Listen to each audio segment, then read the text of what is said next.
I am a 28-year-old male forensic psychologist living in a quiet town called Pinebrook, where the quiet river cuts through the center of town, and the streets are lined with oak trees that whisper in the wind.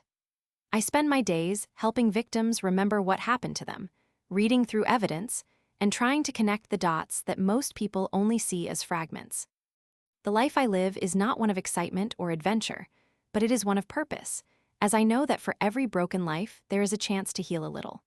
But my purpose was shaken one autumn morning when my office received a mysterious file titled Case File Echo: Crimes That Haunt. The file arrived in a plain envelope, addressed only to me, and inside it lay a series of photographs and notes about a series of murders that occurred in cities far from Pinebrook. The details were chilling and strangely familiar because the victims were all young people who had grown up in the same foster care program that I once consulted for. Each photograph was annotated with one line: the echo of the past. When I read the file under the fluorescent light, I felt a cold dread creep up my spine. This case was no ordinary copy of my typical work. It felt like a personal invitation to revisit my own failures. The case reminded me of my father's voice speaking to me. Revenge is a dish best served after the truth is uncovered. The file presented me with a problem. I could do nothing to help them from the past, but I could not ignore the lingering questions that haunted them and me. I decided that I would investigate these crimes in my free time to find justice that the state failed to deliver.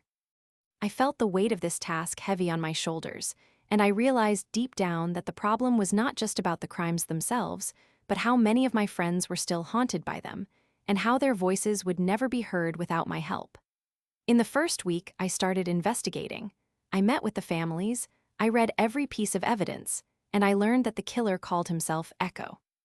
The more I delved into the case, the more the feeling of helplessness intensified, and I had to confront the fact that the past was not my opponent but the present, and I needed something to bring closure.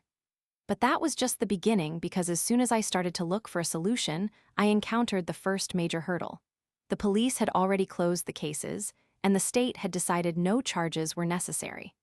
My request for reopening was denied, and I could not bring my findings to them. It seemed that I had hit a wall that no evidence could break, and the more I tried, the more I made the problem worse because the families wanted to hear something, and my attempts only added to their frustration. I tried to get the press to help, but no journalist wanted to touch a story that involved an unsolved crime and a man who had grown up in the same foster care system as the victims. They said that it was a closed door that needed to be left alone. I turned my own house into a repository for all the pieces of evidence, but each new piece only made the puzzle messier. I began to hear a voice in the back of my mind telling me that this was a prank. I tried to rationalize it, but the image of a young girl crying when her family called the police left a shadow on the walls that I could not shake. In the next few weeks, I went deeper. I dug into the old records of the foster care system, and I began to notice a pattern. Many of the victims had the same social worker in their case file, Mr. Thomas, who had worked for the state all his life and whose family had a history of criminal involvement. I wondered if this was a coincidence or if there was a deliberate connection. My suspicion grew, but I had no solid evidence. I was also tired. My insomnia had become a daily problem, and I could no longer remember why I did all of this. Then one night, a mysterious email arrived. The sender was anonymous, stating that I could access more evidence if I took a risk: a meeting in an old abandoned warehouse on the outskirts of town. I was hesitant, but I went anyway as the clock ticked to midnight. I drove up to the warehouse, heart beating fast, and found a group of people, all pale and unrecognizable, that looked like a mix between a cult and a revenge group. I stepped into a room lit by a single bulb, surrounded by old files, photographs, and a large screen that displayed a black and white picture of a boy running, as if for his life. The room was silent except for a man's voice narrating the crimes and the evidence that the police had ignored. When the man turned the screen right to the front, I saw my face reflected in the screen in a strange manner. I realized that I was the one watching, that I was the one who did this. My whole world went still, and I was terrified. The voice told me that the only way to bring justice to the victims was to get to the source of the crimes. It then told me that the only way to do that was to bring the man who murdered the victims into the open. That man was Mr. Thomas. The voice told me that I have a chance to take revenge. I realized that revenge might be my only path to closure. I understood that my life would now be a twisted pursuit of a truth that required me to step into a dangerous world that had always been hidden. In the next months, I started to plan. I began to collect all the evidence, to go back to the old files of the foster care system, and to get a clue that might connect all the victims with the same killer. The things that had been wrong with my past were coming back. I had a feeling that this would hurt me more than any old case, but I had to let go of the thought that I was a passive victim. I was the active agent who was going to put the blame back on the killers. I started to become less and less interested in my job and in other life problems because I would spend nights looking at old case files that I had once ignored. The more time I used to find a solution, the more the problem grew, since I realized that the more knowledge I got, the more I was drawn into a danger that no one else had ever faced. But I had a chance to get it right, or to break my own sense of morality. When the police came around, they found a new piece of evidence for the same murder in the town. The case I thought was closed had opened, and the state offered me an ultimatum: either testify or be locked in the system. The only way out of the situation that I was in was to get a confrontation with Mr. Thomas. The confrontation was an argument in an old abandoned hallway where the old evidence of the killer was exposed. The conversation became heated.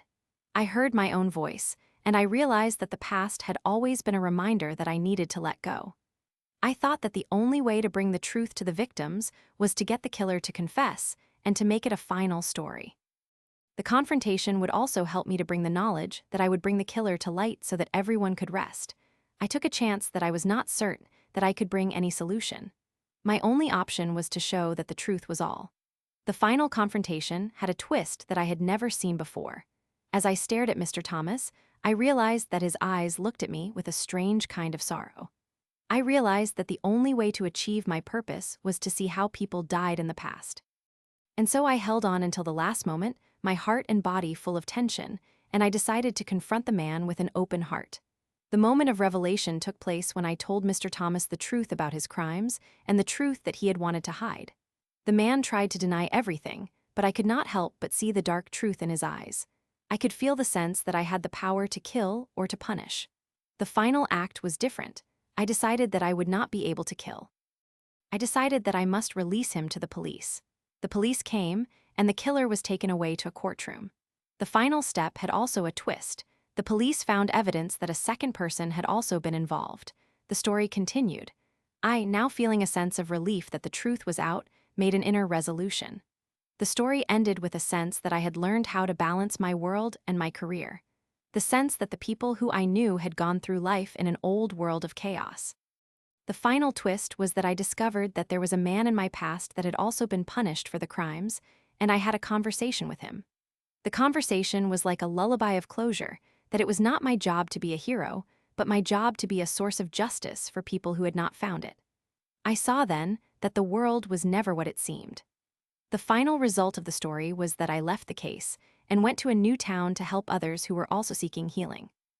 I did not expect that this story would be different from many others, but I realized that the only thing that mattered was that people lived in this world safely.